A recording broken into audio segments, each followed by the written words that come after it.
বাবা না, বাইরে না, বাইরে না, বাইরে না।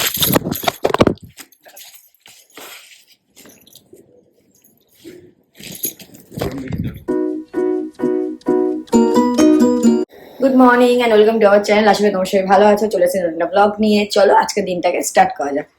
তো আজকে সকাল সকাল এসেই রান্নাঘরে চলে এসেছি। এখানে বিঙ্গর হচ্ছে চিকেন সেদ্ধ, আর আমি বানাবো হচ্ছে এই যে চিকেন কষা।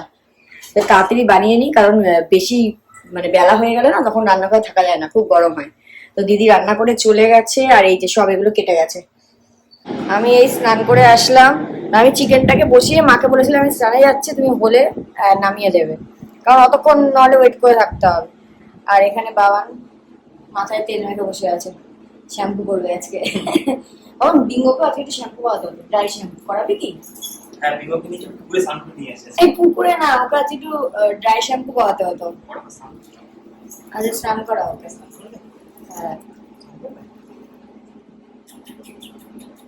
দেখ না, এখন এখন নতুন নাটক শুরু হয়েছে। এখন 12টা বাজলে ঘেউ করে দই খাওয়ার জন্য। দইও খাবি? কিন্তু মরা যাবে। দই খেয়ে তারপর চুপ করে শুয়েছিল। আজকে আজকে কি হয়েছে, আজকে আমি সকালে 6টায় উঠেছি। 6টায় উঠে একটু কাজ ছিল, কাজ টাজ করলাম অফিসের। তো কাজ ফাজ করে আমি একটু শুয়ে পড়েছি। তো সৌভিক বললো তুই যখন শুচ্ছিস তাহলে বিঙ্গকে তোর সাথে নে। বাবুকে আমি ঘরের মধ্যে নিয়ে শুয়েছি, সৌভিক বেরিয়ে গেছে, ও বাজারে চলে গেছে, কাজ করেছে। আমি যতক্ষণ ঘুমিয়েছি ও ততক্ষণ ঘুমিয়েছে। আমার আবার মাঝখানে ঘুম ভেঙেছে, আমি তাকিয়ে আছি, দেখি বিঙ্গ তাকিয়ে আছে আমার দিকে। একটু ডিস্টার্ব করেনি, ভালো। এখন সৌভিককে চাচ্ছে, এখন কি চাই। বিঙ্গো আজকে কি করেছে দেখো। আমরা 4জনে অলরেডি খেতে বসে গেছিলাম, মানে আমি, বাবা মা আর বাবান। আমার প্লেটটা এই যে এখানে আমার প্লেটটা রেখেছিলাম খাবো বলে, আর ওর নিচেই শুয়েছিল। আর আমি রান্নাঘরে গেছি চিকেনটা আনতে, আর পুরো লাফিয়ে উঠে আমার থালা থেকে ভাত খেয়ে নিয়েছে সব। এই সৌভিক এখন বলছে 4জনে একসাথে খেতে পারবো না, এখন ও ওকে নিয়ে হাঁটছে। এখন বাবার খাওয়া হবে, তারপর আমরা বসবো। এরকম এক্ষুনিও খেলো ওর খাবার, এক্ষুনি খেলো। আমি আজকে খাওয়া হয়ে গেছে, পেট ভর্তি, কিছু করবে না, শুয়েছিল, উঠে পুরো লাফিয়ে ভাত খেয়ে নিয়েছে থালা থেকে আমার। আগের দিন আমি অ্যাপোলোতে গেছিলাম, তো ওখান থেকে ওই ওষুধপত্র কিনছিলাম, তো পাশে দেখলাম এই জ্যাগরি পাউডারটা রাখা আছে। এবার আমি তো কোনোদিন এটা ইউজ করিনি, মানে কোনো কোম্পানিরই ইউজ করিনি। তা আমি লোকটাকে বললাম যে ভালো হবে। তো পাশেই একটা মহিলা দাঁড়িয়ে ছিল, বলছে আমি না অনেকবার কিনেছি, এটা ভালো খেতে, নিয়ে যেতে পারেন। তো এইটা নিয়ে এসেছিলাম।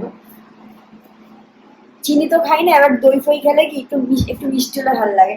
এই পাউডারটা দিয়েছে, আমি এখনো পর্যন্ত টেস্ট করিনি, এই ফার্স্ট খাবো।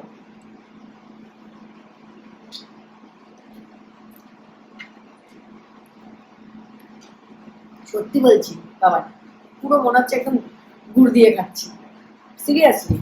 দেখ তুই খেয়ে দেখ, ভালো খেতে দেখ, দেখ পুরো স্মেল পাবি গুড়ের, ভালো তাই না? এটাই তাহলে ফিক্সড হয়ে গেল আমাদের, মনে হচ্ছে। এটা দিয়ে একদিন বাবার পায়েস বানাবো।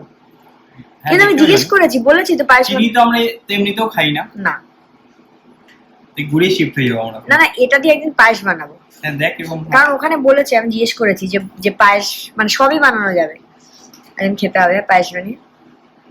আমরা একটু বিঙ্গোকে নিয়ে যাচ্ছি বিঙ্গোর ভ্যাকসিন দেওয়াতে। এই যে বিঙ্গো, বিঙ্গো বেরোলে খুব খুশি হয়, লাফালাফি করছে। এই যে বাবান কালকে সিট কভারটা উপরে নিয়ে এসেছিল, আজকে আবার নিয়ে যাচ্ছে লাগিয়ে দেবে। আমরা সবসময় সেট করে রাখি না, কালকে যদিও সিট কভারটা একটু উল্টো সেট করেছিলাম। আজকে আমি ঠিকঠাক ভাবে সেট করে নিস। চলো ভ্যাকসিন নিয়ে আনি, চলো। এ দেখো বিঙ্গো খুলে গেছে, বিঙ্গো খুলে সৌভিককে দৌড় করাচ্ছে, দেখো এই দেখো, এই দেখো। বাবা না, বাইরে না, বাইরে না, বাইরে না।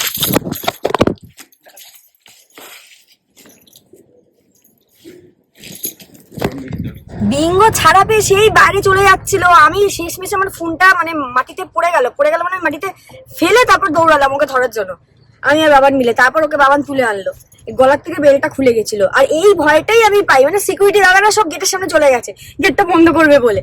আমি তো ফোন টোন ফেলে ছুটেছি, ভাগ্যিস আমার মানে গ্লাসটা কিছু হয়নি। আর আমার মানে টেম্পার গ্লাসও লাগানো হয়নি ফোনটা। আমি কবে থেকে ভাবছি টেম্পার গ্লাস লাগাবো। এবার এই ইনসিডেন্টের পর তো আজকে লাগাতেই হবে আমার টেম্পার গ্লাস। বাবা চলো ভ্যাকসিন দিয়ে আনবো, তারপর আমরা বেড়া করবো। কোথায় তুমি? শুয়ে পড়েছো দেখো। আমাদের ভ্যাকসিন দেওয়ানো হয়ে গেছে, এই যে বিঙ্গিকে নিয়ে ফিরছি, ও পেছনে ছটফট করছে তাই সামনে নিয়ে নিচ্ছে। এ দেখো, ও সামনে এসে আমাকে পুরো জড়িয়ে ধরবে, মানে ও পেছনে যাবে না, এবার একটা ভাব, তাই না শোনা? এই বাড়ি এসে ফ্রেশ হলাম, বাবা এখন খাচ্ছে ঝাল সুজি। হয়ে গেছে বাবা, বাবান ঝাল সুজি খেলো, আমি কিছু খাইনি, আমি এখন ডিনারই করবো, অলরেডি 9টা 10 বাজে।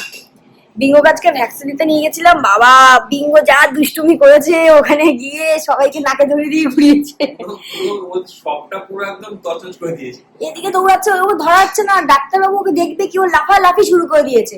আর বাড়িতে এসে দেখো শুয়ে আছে, দেখো, আর বাড়িতে এসে শুয়ে আছে, ওর নেই, এই জগতে নেই, ঘুমাচ্ছে নাক ডেকে। ওখানে গিয়ে মানে লাফালাফি তছনছ করে দিয়েছে পুরো, মানে ওই ফায়ার বেবিজের দোকান আজকে ডাক্তারকেও পাগল করে দিয়েছে। আমরা এই জাস্ট ডিনার করে উঠলাম, তো এখন আমি বাবান আর বিঙ্গো একটু খেলবো। বিঙ্গো তো সারাদিন বিঙ্গোকে সেরকম ভাবে টাইম দিতে পারি না, তো এই লাঞ্চের পর, আর মানে লাঞ্চের পরে অত হয় না, এই ডিনারের পর ওর সাথে, হ্যাঁ ডিনারের সময় বসতে পারি আমরা একটু। ওর সাথে একটু এখন খেলবো 8 ঘন্টা মতো। আর ওকে তো এখন ছেড়ে দিয়েছি, মা শুতে চলে গেছে, এখনো পুরো ঘর দাপাবে পুরো ঘর দাপাবে। বাবানকে কামড়ে, আজকে তো বাবানকে দেখো না কামড়ে কি করেছে, বাট ও তো সারাক্ষণ বাধাই থাকে। হ্যাঁ সারাক্ষণ বাধা থাকে, ওই জন্য ছাড়লে না পুরো ছাড়া গরু বলে না, সেই হয়ে যায়। মজা একটু পা টিপে দে, একটু মজা একটু পা টিপে দে, হাত টিপে দে, একটু পা টিপে দে মহারাজের। ও ওর মতো কামড়েই যাচ্ছে দেখতে। এইটা করলে খুব আরাম পাবে, বাবা এটা কর, এটা কর। বিঙ্গো কামড়ায় না, একদম আদৌ করে দিচ্ছে তো তোমাকে, ওই দুটো হাত দিয়ে ওর সামনের দুটো হাত দিয়ে দড়িয়ে করে, হ্যাঁ এটা খুব আরাম পাবে ওদের। বিঙ্গোর ডায়েটটা আমরা একটু চেঞ্জ করেছি। তো আগের দিন আমরা একজন ডায়েটিশিয়ানকে দেখিয়েছি, তো ও যা খেত, তো এখন একটা অন্য তোমার ফার্মিনার একটা গ্রোথ বলে হয়, তো ওই ডায়েটটা মানে ওই খাবারটা ওকে দিয়েছে, তো ওটাই 2 দিন ধরে ওকে খাওয়াচ্ছি। মানে ওর এজ হিসাবে ওয়েটটা একটু কম আছে। তো ডাক্তারকে আজকে দেখালাম, ডাক্তার বললো চিন্তা করার কিছু নেই, কারণ সব বাচ্চা তো আর সমান হয় না, কারোর ওয়েট বেশি হয়, যেরকম মানুষের হয় না, কারোর ওয়েট বেশি হয় কারোর ওয়েট কম হয়, তো ওরও সেরকম আছে, চিন্তা করার কিছু নেই। যখন বড় হবে আস্তে আস্তে বড় হওয়ার সাথে সাথে আস্তে আস্তে বড় হওয়ার সাথে সাথে ঠিক হয়ে যাবে। তো ওর জন্য ওই ডায়েটটা একটুখানি চেঞ্জ করলাম। এখন ও একটা অন্য, তো ওকে ড্রাই ফ্রুট দেওয়া হচ্ছে, আগে তোমার রয়্যাল ক্যানিং দিতাম, এখন একটু এখন ফার্মিনাতে শিফট করেছি। তো দেখি কি রেজাল্ট পাই। বলে তো 1 মাসের মধ্যে তো 1-2 মাসের মধ্যে বুঝতে পারবো, মানে চেঞ্জটা বুঝতে পারবো। এগুলো তো আর ম্যাজিক না যে খাওয়ালাম কালকেই ঠিক হয়ে যাবে। বাট ডাক্তার বলছে ও সুস্থ আছে, অ্যাক্টিভ আছে, এটাই অনেক। অ্যাক্টিভ থাকাটাই মেন। আর অ্যাক্টিভ, ও একটু বেশি অ্যাক্টিভ, ওকে যদি আমি সারাদিন মানে ছেড়ে রাখি ব্যাস। বাবানের অলরেডি 4টে প্যান্ট ছিঁড়ে দিয়েছে। হ্যাঁ আমাদের এখন বাড়িতে ওই মানে পাজামা পরলে হবে না, আমাদের এখন জিন্স পরে থাকতে হয় বাড়িতে, না হলে ও জিন্সও ছিঁড়ে দেবে, ওর যা দাঁত ও জিন্সও ছিঁড়ে দেবে। ওই দোকান থেকে যদি আমরা ভালো জিন্স কিনে আনি, ওগুলো ওই সব ওই ছেঁড়া জিন্স করে দেবে, স্টাইলিশ জিন্স বানিয়ে দেবে বিঙ্গো। মিনি বাবা কামড়াস না, একটু খেয়াল বাবা আমাদের সাথে, কামড়াস না। কামড়াটাই খেলা, মানে কামড়াবে ওটাই খেলা, তাই না?